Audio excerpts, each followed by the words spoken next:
अब एक जगह न्यूज आई, एक दिन एक आचार्य कथाकार हैं, हमारे बहुत प्रिय हैं, ज्येष्ठ भ्राता हैं, बहुत अद्भुत कथाकार। उनका फोन आया, महाराज 22 तारीख को आपकी शादी हो गई, हमें बताया नहीं। हमने कहा हद हो गई यार, भाई दुल्हन का नाम तो बताओ कि दूल्हा बन के हमें जाना कहाँ है। जिसकी शादी होनी उसे पता नहीं है, वो तुम्हें पता है, बोली न्यूज चल रही।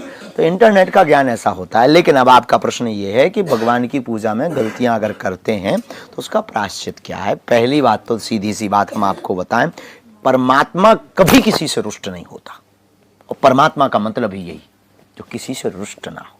ईश्वर का मतलब क्या, वो किसी से रुष्ट नहीं होता। गंगा कभी नहीं देखती कि तुम अस्थियां बहा रहे या पुष्प डाल रहे, या तुम दूध डाल रहे हो, या फिर तुम सिक्का डाल रहे हो, या तुम श्रीफल डाल रहे हो। गंगा तो बह रही, तुम्हें जो दिल हो, जो तुम्हें पानी की इच्छा हो वो डाल दो। ऐसे ही परमात्मा है।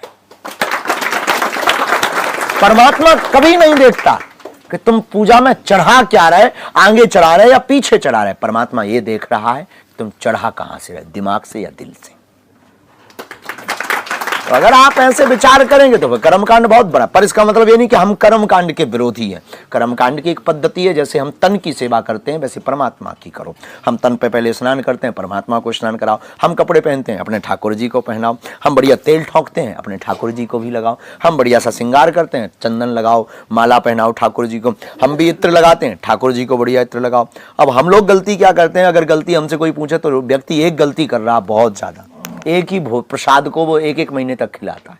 चिरौंजी दाना इकट्ठा थोक में रख लेगा, मीठा दाना, हाँ उसने कटोरी ली और 4 दाने लगे, अरे भगवान खाओ। अच्छा खिलाता भी इतना गजब का है दादा, इतना गजब का कि भगवान जब तक आवे तब तक जजमान जी हैं, बड़े मीठे हैं। हाँ 2-3 बार उसने बोला बड़े मीठे हैं साहब, और बोला हो गई पूजा। हमने कई बार हम अब अपना अपना मत है, हम तो भाई फक्कड़ मौज वाले आदमी हैं, तो हमारा ऐसा मत है, हम सोचने लगते कि किसी आदमी को 1 महीना मिठाई खिलाई जाए, 28वें दिन क्या 5वें दिन वो कहेगा भैया हमको नमक दे दो, प्राण चाय ले लो, संपत्ति देने को तैयार हो जाए। अब बताओ हम लोग 4 दिन मिठाई लगातार नहीं खा सकते, ईश्वर को 1.25 साल से खवा रहे हैं, हनुमान जी को बजरंग बली को 1.25 साल से खवा रहे हैं चिरौंजी दाने। अब हमें समझ में हनुमान जी पे का बीत रही हुई है। तो फिर उपाय है, तो लोग हमसे पूछते महाराज जी उपाय क्या। हमारा उपाय है जो घर में प्रसाद बना शुद्ध प्रसाद बनाइए, बिना लहसुन प्याज का बनाइए, और थाली पूरे परिवार के लिए बनी है, पहली थाली ठाकुर जी को लगा दीजिए।